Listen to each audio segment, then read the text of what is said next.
Hi friends, কেমন আছো? আবার তোমাদের কাছে চলে এলাম একটা নতুন গল্প নিয়ে। আশা করি তোমরা সকলে ভালো আছো। আমার গল্প কেমন লাগছে জানিও। আর যারা নতুন আসছো আমার চ্যানেলে গল্প শুনতে, তাদের রিকোয়েস্ট করছি একটা করে সাবস্ক্রাইব করে দিও। আর কথা না বাড়িয়ে আজকের গল্প শুরু করি। আজকে যে গল্পটা শোনাবো তার নাম হলো 4 প্রশ্ন। অনেক দিন আগে এক রাজা ছিল। রাজার বয়স হয়েছে, তার 5 ছেলে, কিন্তু সেই 5 রাজকুমারের মধ্যে কাকে যে যোগ্য রাজা হিসেবে তিনি দেখবেন সেটাই তার ছিল ভাবনা। তিনি মনে মনে ভাবলেন, তার তো মৃত্যুর সময় হয়ে এসছে, কিন্তু এত বড় রাজ্য চালনার জন্য বুদ্ধিমান হতে হবে।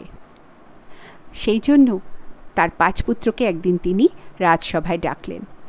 5 পুত্র এলো, তিনি তার মনের কথা জানালেন। তখন যে সবথেকে ছোট রাজকুমার কনিষ্ঠ, সে বলে উঠল যে, পিতা, আমি চাই না, আমি আপনার সেবা করতে চাই। এই শুনে রাজামশাই খুবই খুশি হলেন।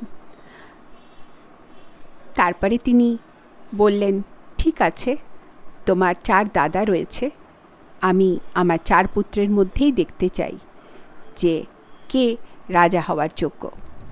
তিনি তখন 4 পুত্রকে বললেন, তোমরা এবার যোগ্যতা প্রমাণ করার জন্য আমার সারা রাজ্যে ঘুরতে হবে। তোমরা কালই বেরিয়ে যাও। সারা রাজ্য ঘুরে ফিরে এসে আমাকে যে ভালো করে আমার গোটা রাজ্যে কে কী হচ্ছে, কে কেমন আছে সব কিছু বলতে পারবে, তাকেই আমি রাজা করব। তার এই কথা শুনে 4 রাজকুমার রাজি হয়ে গেল। পরের দিন সকালে যে যার মতো ঘোড়া নিয়ে বেরিয়ে পড়ল। সকলে মিলে এক জঙ্গলের মধ্যে প্রবেশ করতে তারা দেখে এক বৃক্ষের তলায় এক সাধু তপস্যা করছে। তখন বড় রাজকুমার বলল, চল, আমরা আমাদের এই সফরের আগে আমরা ওই সাধু বাবার কাছ থেকে একটু আশীর্বাদ নিয়ে নিই। এই বলে 4 রাজকুমার গেল সাধু বাবার কাছে। সাধু বাবাকে প্রণাম জানালো, তাদের আসার কারণও বলল, আর বলল, আমাদের আশীর্বাদ করুন, আমরা যাতে রাজা হতে পারি। এই শুনে সাধু বাবা বললেন, আমি তো 4 জনকে রাজা হওয়ার আশীর্বাদ দিতে পারি না, তোমাদের মধ্যে একজনই রাজা হবে। তার থেকে বরং আমি একটি পরীক্ষা নেব, সেই পরীক্ষায় যে উত্তীর্ণ হতে পারবে তাকেই আমি আশীর্বাদ দেব। এই শুনে 4 রাজকুমার রাজি হয়ে গেল। তখন সাধু বাবা বলল যে, তোমরা এক একজন এক এক দিকে রওনা হও, সন্ধ্যের আগে আমার কাছে ফিরে আসবে।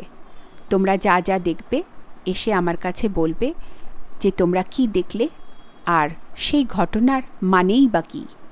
যদি তোমাদের উত্তরে আমি প্রসন্ন হতে পারি তাহলে আমি বর দেব, আর নয়তো তোমরা পাথরে পরিণত হবে।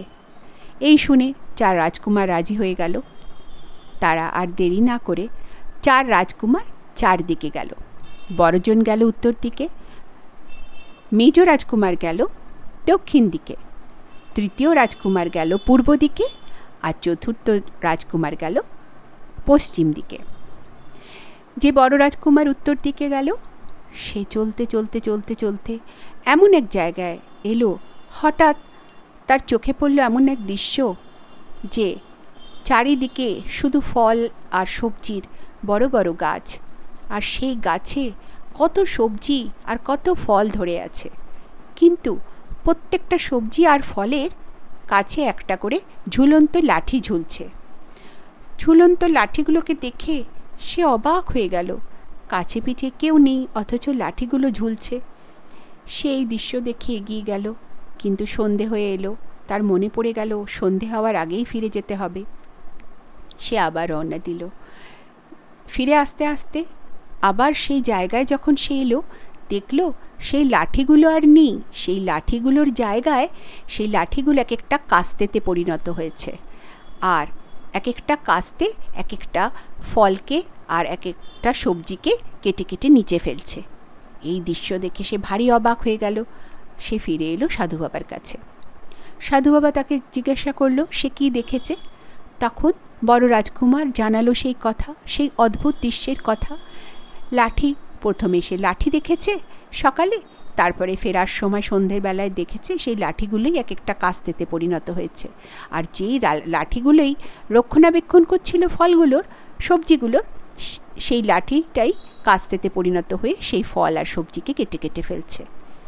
সাধু বাবা তার মানে জিজ্ঞাসা করলো, কিন্তু বড় রাজকুমার উত্তর দিতে পারল না। তখন বড় রাজকুমারকে পাথরে পরিণত করল। দ্বিতীয় রাজকুমার যেই দক্ষিণ দিকে গিয়েছিল, সে চলতে চলতে দেখে এক দাওয়াতে এক মা গরু সদ্য সদ্য এক বাছুরের জন্ম দিয়েছে।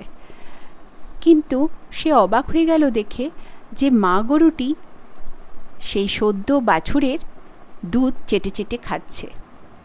এই দৃশ্য দেখে সে অবাক হয়ে গেল। সেও ঘুরে ঘুরে ফিরে এলো সন্ধ্যের আগে সাধু বাবার কাছে। সাধু বাবাকে জানালো যে মা গরুকে দেখল সন্তানের দুধ চেটে চেটে খেতে, কিন্তু সে তার মানে বোঝাতে পারল না। তখন সেও পাথরের মূর্তিতে পরিণত হলো।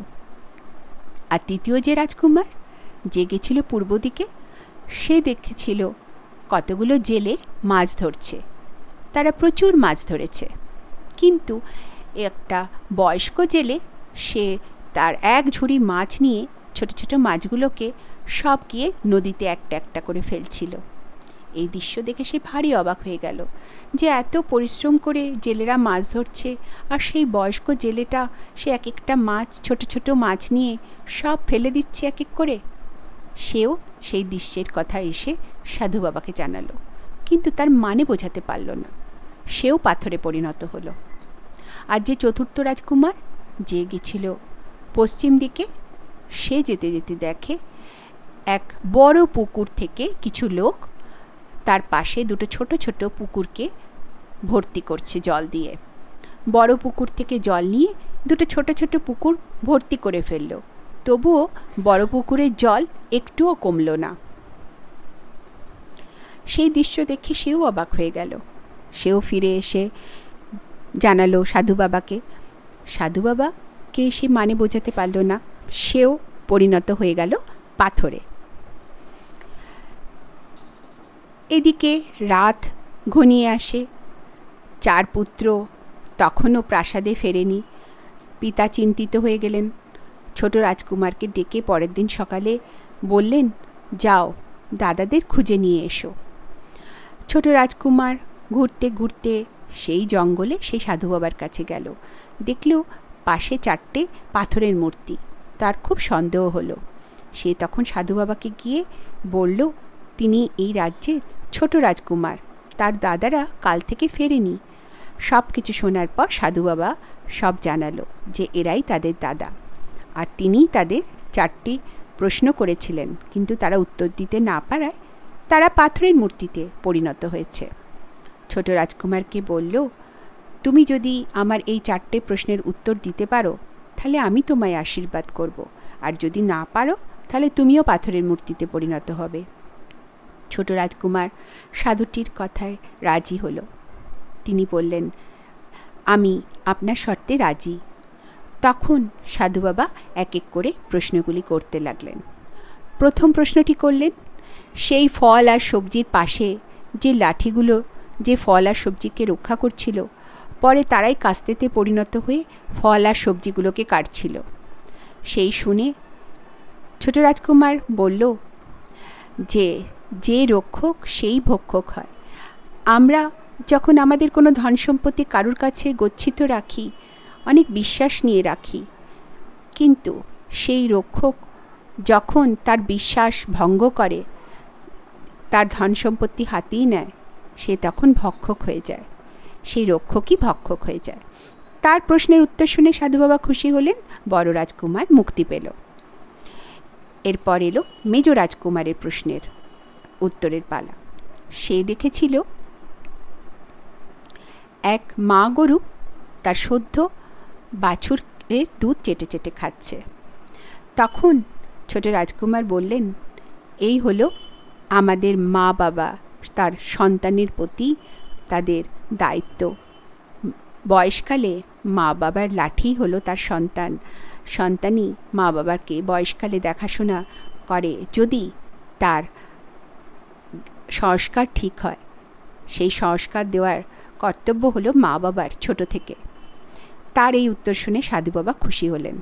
মেজ রাজকুমারও মুক্তি পেল। তারপরে এলো তৃতীয় রাজকুমারের প্রশ্নের উত্তরের পালা।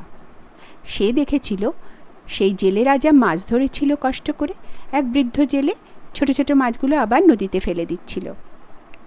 সেই শুনে ছোট রাজকুমার উত্তর দিল যে আমাদের এই পৃথিবী ভারসাম্যহীন হয়ে যাচ্ছে। আমরা এত গাছ কেটে ফেলছি, সেই জন্য যেমন আমরা কাটছি আমাদের ছোট ছোট গাছও লাগানো উচিত। পৃথিবীর ভারসাম্য রাখা উচিত। যা আমরা নিচ্ছি তার কিছু ফিরিয়েও দেওয়া উচিত। তার উত্তর শুনে খুশি হলেন সাধু বাবা। তৃতীয় রাজকুমারও মুক্তি পেল। ছোট রাজকুমার তিনি দেখেছিলেন সেই বড় পুকুর থেকে জল নিয়ে যখন ছোট পুকুরগুলো ভর্তি হয়ে গেল, কিন্তু বড় পুকুরের জল একটু কমল না। সেই শুনে ছোট রাজকুমার বলল, জ্ঞান জ্ঞান কখনো ফুরায় না। যতই জ্ঞানকে বাটা হোক না কেন, বন্টন করা হোক না কেন, জ্ঞান কখনোই ফুরায় না, কখনোই খালি হয় না। সেই শুনে ঋষিমশাই সেই চতুর্থ রাজকুমারকেও মুক্তি দিল আর ছোট রাজপুত্রকে অনেক আশীর্বাদ করলেন। তারপরে চার দাদাকে নিয়ে ছোট রাজকুমার পিতার কাছে গেলেন। তার চার দাদা পিতাকে গিয়ে জানালো তার ভাইয়ের কথা, এবং চার রাজকুমার সকলেই বলল, পিতা, আমাদের ছোট ভাই যথেষ্ট বুদ্ধিমান, সেই রাজা হওয়ার যোগ্য, ওকেই রাজা করো। সেই শুনে সব কিছু শুনে রাজা প্রচুর খুশি হলেন আর ছোট রাজকুমারকে রাজা করল। সবাই খুশি হলো, ছোট রাজকুমার রাজা হলো। এই হলো আমার আজকের গল্প। তোমাদের কেমন লাগলো জানিও, আর ভালো লাগলে একটা করে লাইক করে দিও, আর যারা নতুন তারা একটা করে সাবস্ক্রাইব করে দিও। কেমন? আবার অন্য দিন অন্য গল্প নিয়ে আসবো। সবাই ভালো থেকো।